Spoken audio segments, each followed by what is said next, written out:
Our guest tonight is Ring of Honor star Will Ospreay. How you doing? Yeah, I'm good. How are you guys? I'm doing really well. You're excited. I feel the excitement to be here. I'm very excited to have you. Oh, thank you very much for having me on the show. I really appreciate it. Yeah, no problem. On March 4th, you take on Dragon Lee at Ring of Honor's Manhattan Mayhem in New York City's Hammerstein Ballroom. What are your thoughts on wrestling a talented performer like Dragon Lee, and how excited are you to perform inside the Hammerstein? Well, I've performed in a Hammerstein Ballroom before, and I've got to say, like, for me personally, I remember watching that when ECW done their one night stand show in there.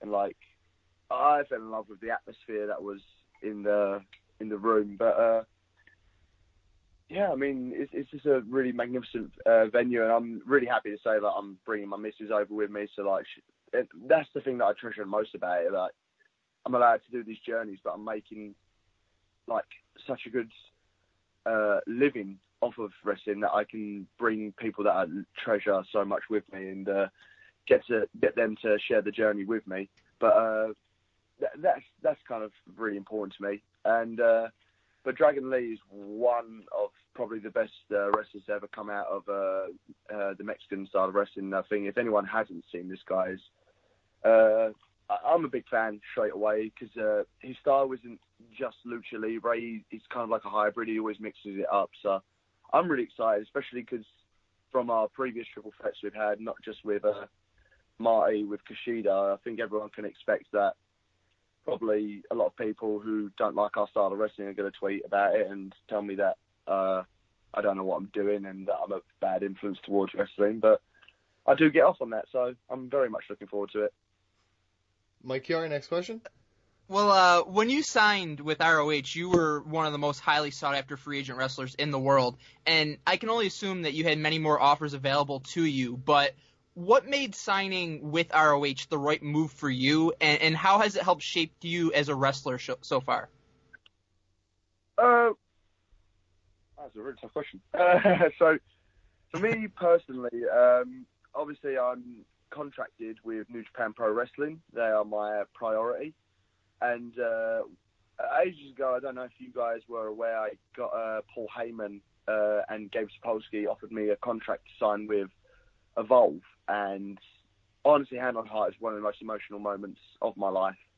And but it does say on any contractual agreement with New Japan that if any contract is presented to me, I must hand it over immediately to discuss where we go from there.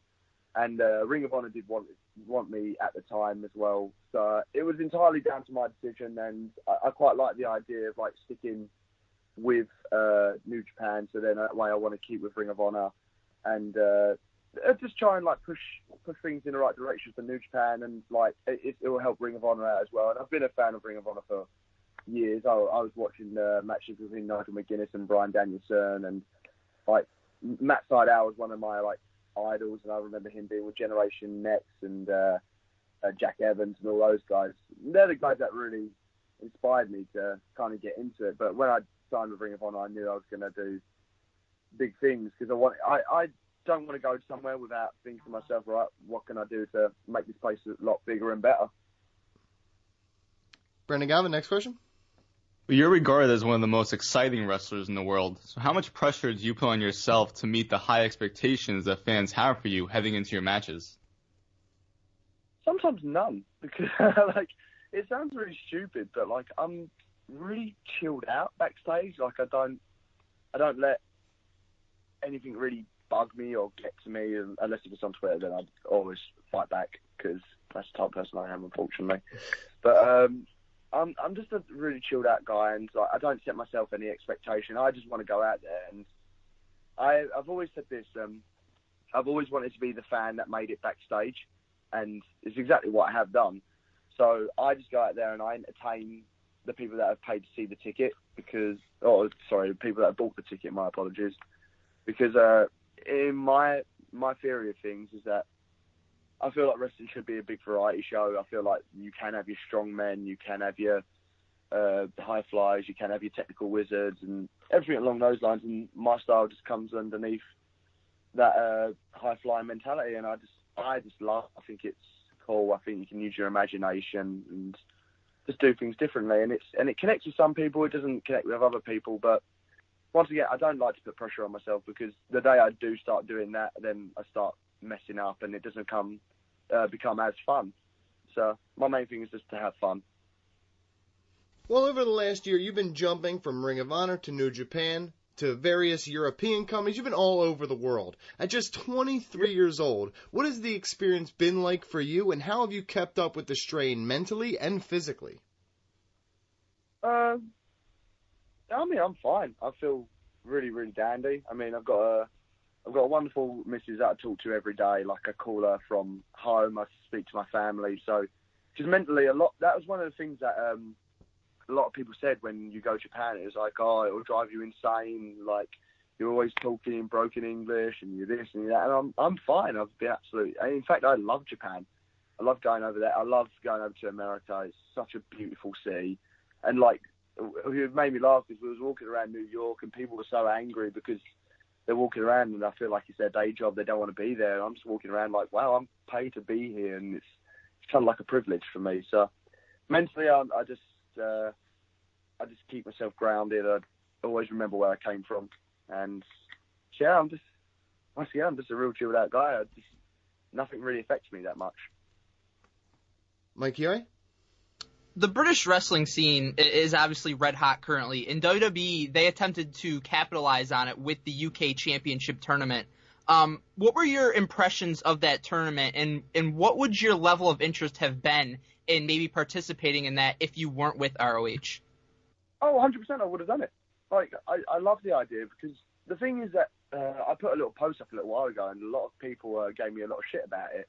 Oh, I can't swear on this channel. Oh my god. No, believe me, you are definitely allowed. I don't know. You're under the quota so far. Yeah, so. For real. You have to step it up in the second half of this interview, man.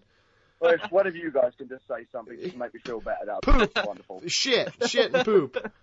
Oh, thank you guys. That means a lot to me. But I put something up a little while ago saying like I'm gutted I can't be a part of it. And it was actually Nick Jackson, I think. He was like, "You're with the second biggest company in the world, man. Fuck those guys."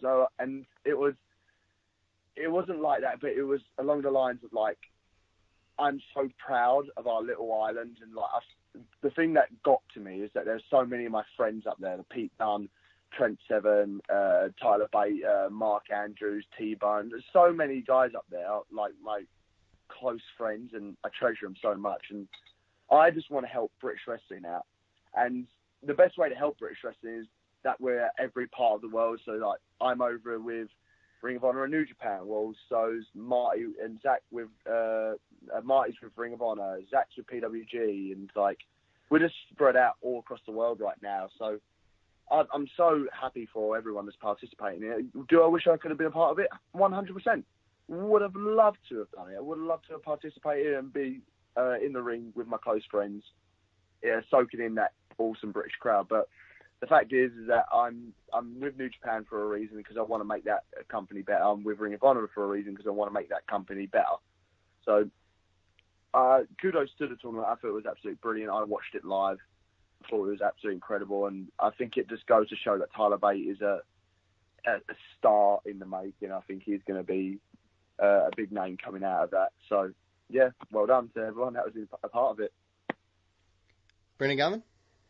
Well, many veteran wrestlers talk about slowing the pace of matches, but you're somebody who continues to push the pace and innovation in the ring. Has there been an opponent yet that has pushed you in the ring, or perhaps somebody that you haven't worked with yet that you would like to test your skills against? Well, I would like to say, and people laugh at me when I say this, but I would love to say that Vader actually gave me a good match, because a lot of people will see it as like it's not what I do, but like I think it's a case of saying, if you really look at that match, like I could seriously wrestle a broomstick and make it look good. And that's not me being like an arsehole or anything along those lines. It's just me just saying like I can adapt no matter who you put me in the ring with. I still go out and have match of the night without question. It's not me being big-headed. I feel like I can adapt. Like, look at my match with Ricochet from the Best of the Super Juniors. People go nuts for that. And then you look at the Vader match.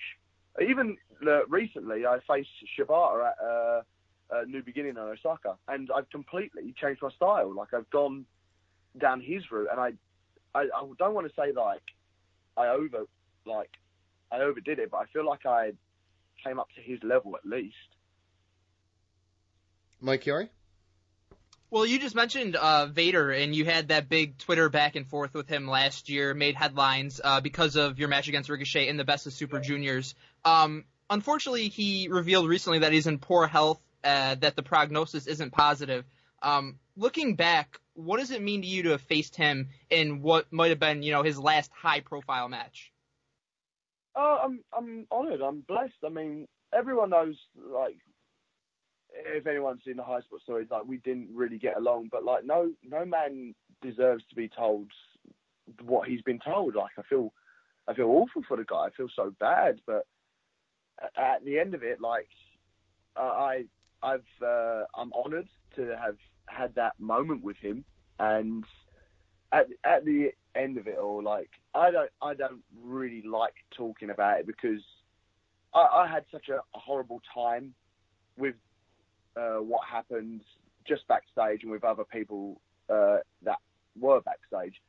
So if it's all the same with you guys, I don't really want to talk about what happened about it, but I will just say, like, God bless the man, and I generally hope he's okay. Like, I have actually been praying. I actually hope he's okay. Like, I'm actually gutted about it because Vader does actually have some of my favourite matches in Japan. So, yeah. Oh, well, changing gears, some of the biggest names in wrestling, including Paul Heyman, Gabe Sapolsky, as you mentioned, they've spoken about how you are changing the landscape of the industry right now. How do you believe you're impacting the sport, and what are your long-term goals in terms of changing wrestling? Mate, honestly, I don't know. I'm just doing what I do. Well, you come into it with such a unique perspective. You say you go out there and just have fun, but you definitely have a plan. You're definitely adding such a fevered pace to this. You're moving so quickly. You're doing these acrobatic moves that a lot of people have never seen done the way you're doing them. That it's changing the game, whether you think you're changing the game or not. I just see what I see on TV and thought, oh, Jackie Chan's cool. Good, innovate that into wrestling. I don't know. I like action movies, and I think, oh, how can I put this into wrestling? I like superhero films. That's where the superhero landing came from, actually. So I like stuff like that. But I don't know. My goals, I guess, the Best of Super Juniors is coming up in May, and I'd like to go at that one more time, maybe become double Best of Super Juniors champ 2 years in a row. I want to get my Revolution Pro Heavyweight Championship because that title has been avoiding me so long now, and the fact Shibata got it and it brought out such a fight in me, I really want that. But my end-all goal, and I think everyone's end-all goal should be this, is to hold an IWGP Championship. I really want the Junior Heavyweight Championship. That's my dream. No British wrestler has ever held the IWGP Junior Heavyweight Championship. Not one, not Dynamite Kid, no one. So that's just my goal. I've got my eyes firmly on that. Brandon Gowan, final question? Well, you mentioned earlier how you look to action films for inspiration. Is there anything else that you look to for inspiration?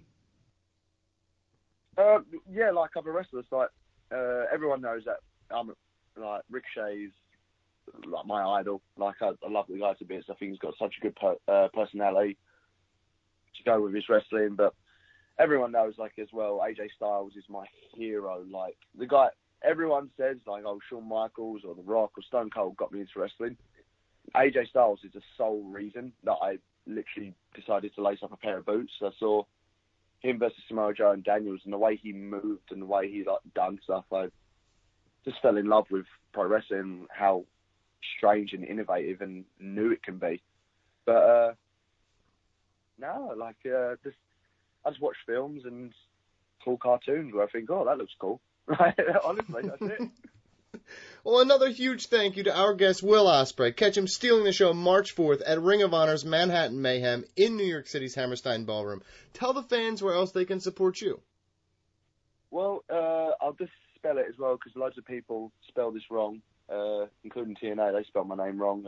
You know what? Even New Japan spelled my name wrong. So I've given that. So Well, they have an call me excuse. Yeah, there is a language barrier there. Yeah, they call me Ospreay. But the thing that made me laugh, it was on the VT screen, it was spelled correctly, and then when it came to my name, it was Ospreay. I was like, there's been a miscue of communication here. I don't want you to feel bad because TNA has misspelled TNA before. So Yeah, it's true. Oh my God. It's not just you.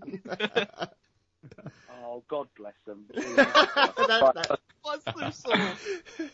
All right, so the name is Ospreay. That's how you spell it, but it's Will Ospreay at Twitter, Will Ospreay on Instagram, Will Ospreay on Pro Wrestling Tees. I've got a Facebook page. I'm actually selling quite a lot of ring-worn gear and some T-shirts and 8x10. So if anyone wants it, hit me up. That's fantastic. Another huge thank you to Will Ospreay. Good luck moving forward, sir.